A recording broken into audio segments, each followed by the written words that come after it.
Subscribe कीजिए topper साहित्य YouTube channel को और बेल आइकन को दबाइए हमारे लेटेस्ट वीडियोस सबसे पहले देखने के लिए।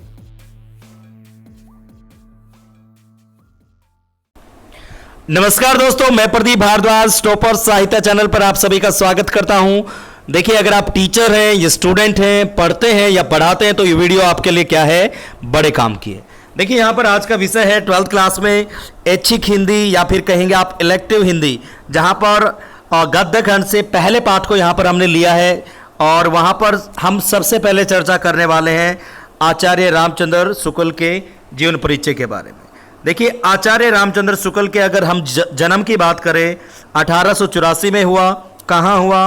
उत्तर प्रदेश के बस्ती जिले में और अगोना गांव में हुआ। सीधी सी बात है, राज्य क्या था? उत्तर प्रदेश, और जिला क्या था? बस्ती, और गांव की बात की जाए अगोना में क्या हुआ? इनका जन्म हुआ।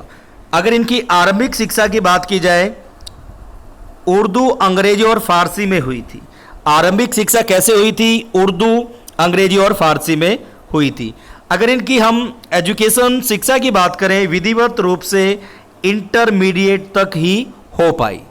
बाद में इन्होंने क्या किया? स्वाध्याय मतलब सेल्फ स्टडी के द्वारा संस्कृत, अंग्रेजी, बांग्ला और हिंदी के प्राचीन तथा नवीन साहित्य का गंभीरता से अध्ययन किया। गंभीरता से मतलब सीरियसली। देखिए, अगर आप ये जो माहौल आजकल चला हुआ है, अगर आप इन वीडियोस को या फिर जो भी काम आपको दिया जाता है उसे आप गंभीरता से नहीं लेंगे तो 12th क्लास में आप फेल हो सकते हैं। तो इन्होंने क्या किया? गंभीरता से क्या किया? प्राचीन तथा नवीन साहित्य का अध्ययन किया। प्राचीन मतलब पुराना, नवीन मतलब नया। और देखिए, इन्होंने क्या किया? कुछ समय तक मिर्जापुर के मिशन हाई स्कूल में चित्रकला के अध्यापक रहे। देखिए, ये चित्रकला के अध्यापक रहे। कहाँ रहे? मिर्जापुर के मिशन हाई स्कूल में। ओके, अब चलते हैं थोड़ा सा और आगे। और आगे आप देखेंगे क्या हुआ भाई। 1905 में काशी नागरी प्रचारणी सभा में हिंदी शब्द सागर के निर्माण कार्य में, देखिए, हिंदी शब्द सागर के निर्माण कार्य में सहायक संपादक के पद पर नियुक्त किया गया। इनको किनको? रामचंद्र शुक्ल जी को। फिर से इस पॉइंट को सुन लें। सन 1905 में क्या हुआ? काशी नागरी प्रचारणी सभा में, काशी नागरी प्रचारणी सभा कहाँ है? काशी में है। और वहाँ पर हिंदी शब्द सागर के निर्माण कार्य में सहायक संपादक के पद पर नियुक्त किनको किया गया? आचार्य रामचंद्र शुक्ल जी को। ओके, और ये फिर कहाँ आ गए? मिर्जापुर से काशी आ गए। बाद में इन्होंने क्या किया? काशी हिंदू विश्वविद्यालय में हिंदी के प्राध्यापक बने। तो काशी में ही क्या था? काशी हिंदू विश्वविद्यालय था, वहाँ पर हिंदी के प्राध्यापक बने, ये भी याद रखेंगे। उसके बाद देखिए, यहाँ पर बाबू श्याम सुंदर दास के अवकाश ग्रहण के बाद, भाई बाबू श्याम सुंदर दास के अवकाश ग्रहण के बाद वे हिंदी विभाग के अध्यक्ष पद पर कार्य करते रहे। ठीक है, इसी पद पर कार्य करते हुए यही उनका निधन हुआ। काशी ही उनकी कर्म स्थली रही। कर्म स्थली से मतलब क्या है? काशी में उन्होंने क्या किया? उन्होंने काम किया, जो भी उनका काम था। अब देखिए, यहाँ पर आचार्य शुक्ल हिंदी के उच्च कोटि के आलोचक। देखिए, इनको आलोचक भी माना जाता है, उच्च कोटि का। इतिहासकार और साहित्य चिंतक हैं। इतिहासकार कैसे? अगर हम बात करें हिंदी साहित्य का इतिहास, जो कि एक व्यवस्थित रूप से माना जाता है या समझा जाता है आज तक, तो वो किनका है? आचार्य रामचंद्र शुक्ल जी का है। 1929 में लिखा गया था। हिंदी शब्द सागर की भूमिका में लिखा गया था हिंदी साहित्य के विकास के नाम से। और 1940 में परिवर्धित या परिमार्जित करके उसका नाम रखा गया हिंदी साहित्य का इतिहास। इसे आप दिमाग में रखेंगे, ठीक है, इंपॉर्टेंट पॉइंट है। अब आगे देखिए, विज्ञान, दर्शन, इतिहास, भाषा विज्ञान, साहित्य और समाज के विभिन्न पक्षों से संबंधित लेखों, पुस्तकों के मौलिक लेखन, संपादन और अनुवादों के बीच से उनका जो ज्ञान संपन्न व्यापक व्यक्तित्व उभरता है। ठीक है, यहाँ तक समझ में आ गया? क्या उभरता है?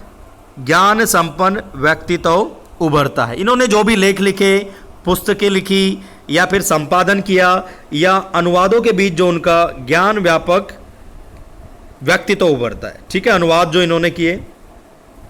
अब आगे देखिए, और ये जो सब कुछ है क्या है, बेजोड़ है। उन्होंने भारतीय साहित्य की नई अवधारणा प्रस्तुत की। देखिए इन्होंने क्या किया, भारतीय साहित्य की नई अवधारणा प्रस्तुत की, हिंदी आलोचना का नया स्वरूप विकसित किया। किन्होंने? आचार्य रामचंद्र शुक्ल जी ने।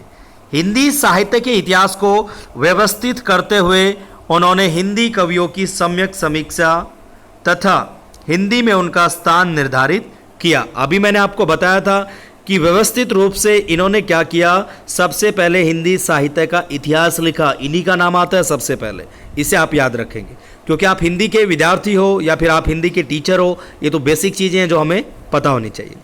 आगे देखेंगे, आलोचनात्मक लेखन के अलावा उन्होंने भाव और मनोविकार संबंधी उच्च कोटि के निबंधों की भी रचना की। देखिए इन्होंने क्या किया, आलोचक तो थे ये, ठीक है। इन्होंने क्या किया, आलोचनात्मक लेखन के अलावा उन्होंने भाव और मनोविकार संबंधी उच्च कोटि के निबंधों की भी रचना की। अब थोड़ा सा और आगे चलते हैं। इनकी अगर गद्य शैली की बात की जाए तो क्या है, विवेचनात्मक है, जिसमें विचारशीलता, सूक्ष्म तर्क योजना, सहृदयता का क्या है, योग है। कहने का मतलब क्या है, जो इनकी गद्य की शैली है विवेचनात्मक है, मतलब उसका विश्लेषण किया जा सकता है, जिसमें हमें क्या मिलता है, सूक्ष्म तर्क योजना भी मिलती है, विचारशीलता भी मिलती है तथा सहृदयता भी मिलती है। योग से मतलब ये तीनों चीजें वहां पर मिलती हैं। आगे इन्होंने क्या किया, व्यंग्य और विनोद का प्रयोग, व्यंग्य और विनोद का प्रयोग करते हुए वे अपनी गद्य शैली को जीवंत और प्रभावशाली बनाते हैं। क्या किया इन्होंने, व्यंग्य और विनोद का प्रयोग करते हुए अपनी गद्य शैली को क्या बनाते हैं, जीवंत और प्रभावशाली बनाते हैं। उनके लेखन में विचारों की दृढ़ता, निर्भीकता और आत्मविश्वास की एकता मिलती है। उनका शब्द चयन और शब्द संयोजन व्यापक है, जिसमें तत्सम शब्दों से लेकर प्रचलित उर्दू शब्दों तक का प्रयोग दिखाई देता है। आप देखेंगे भाई उनका शब्द चयन क्या है, शब्द चयन और शब्द संयोजन व्यापक है, जिसमें तत्सम शब्दों से लेकर प्रचलित उर्दू शब्दों तक का प्रयोग दिखाई देता है। कहने का मतलब क्या है, इन्होंने जो रचनाएं की तत्सम शब्द भी मिलते हैं और उर्दू के शब्द भी मिलते हैं। अब यहाँ पर देखिए, अत्यंत सार गर्भित, विचार प्रधान, सूत्रात्मक वाक्य रचना उनकी गद्य शैली की एक बड़ी विशेषता है। यहाँ पर ये इंपॉर्टेंट पॉइंट है, इसे लिख लेंगे आप। देखिए, सार गर्भित, विचार प्रधान, सूत्रात्मक वाक्य रचना उनकी गद्य शैली की एक बड़ी विशेषता है। अब चलते हैं थोड़ा सा और आगे। देखिए यहाँ पर अगर हम बात करेंगे, यहाँ पर आचार्य रामचंद्र स्कूल की कीर्ति का अक्ष स्रोत, उनके द्वारा लिखित हिंदी साहित्य का इतिहास, अभी अभी मैंने आपको बताया था बेटा 1929 में हिंदी शब्द सागर की भूमिका में, पहले इसका नाम क्या था, हिंदी साहित्य का विकास, और बाद में 1940 में स्वतंत्र रूप से इसे परिवर्धित करके किस नाम से प्रकाशित किया गया, हिंदी साहित्य का इतिहास। इसे भी आप लिख लेंगे। तो कीर्ति का अक्षय स्रोत मतलब इनसे इन्हें प्रसिद्धि मिली थी, और जब भी हम हिंदी पढ़ते हैं तो बेटा रामचंद्र शुक्ल का नाम बिल्कुल नहीं भूल सकते। इन्हीं से हिंदी साहित्य को एक नई दिशा मिली थी। ओके, तो नींव का पत्थर कह सकते हैं हम इसे। अब आगे चलते हैं। देखिए यहाँ पर लिखा हुआ है, इसे इन्होंने पहले हिंदी शब्द सागर की भूमिका के रूप में लिखा था, जो बाद में परिष्कृत और संशोधित रूप में पुस्तककार प्रकाशित हुआ। पुस्तकाकार मतलब पुस्तक के आकार में। उनके कुछ अन्य महत्वपूर्ण ग्रंथ हैं, जैसे गोस्वामी तुलसीदास रचना है बेटा, याद रखेंगे ग्रंथ है, सूरदास, चिंतामणि चार खंड और रस मीमांसा। इसके अलावा उन्होंने जायसी ग्रंथावली और भरमर सार का भी संपादन किया। यहाँ पर देखिए, ये तो क्या थे, इनके ग्रंथ थे, लेकिन इन्होंने क्या किया, संपादन किया किसका, जायसी ग्रंथावली का और भरमर गीत सार का, तथा उनकी लंबी भूमिका लिखी। अब देखिए 12th क्लास में इनका निबंध मिलेगा हमें, संस्मरणात्मक निबंध, जिसका नाम क्या है, प्रेम घन की छाया स्मृति। आज तो हम जीवन परिचय पढ़ रहे हैं, तो इसका सार भी लगे हाथों पढ़ लेते हैं, ताकि जब आप इसे पढ़ोगे तो समझ में आएगा। तो देखिए इन्होंने क्या लिखा, एक निबंध लिखा, प्रेम घन की छाया स्मृति। इसमें शुक्ल जी ने हिंदी भाषा एवं साहित्य के प्रति अपने प्रारंभिक रुझानों का बड़ा रोचक वर्णन किया गया। अब देखिए हिंदी भाषा और साहित्य के प्रति, मतलब साहित्य के बारे में क्या सोचते थे, इनका क्या रुझान था, उसका क्या है बड़ा रोचक वर्णन किया है।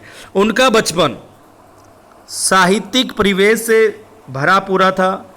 बाल्यावस्था में ही किस प्रकार, देखिए बाल्यावस्था में ही किस प्रकार भारतेंदु एवं उनके मंडल के अन्य रचनाकारों विशेषतः प्रेम घन के सानिध्य में शुक्ल जी का साहित्यकार आकार ग्रहण करता है। देखिए भारतेंदु के बारे में आपने सुना होगा, बिल्कुल सुना होगा।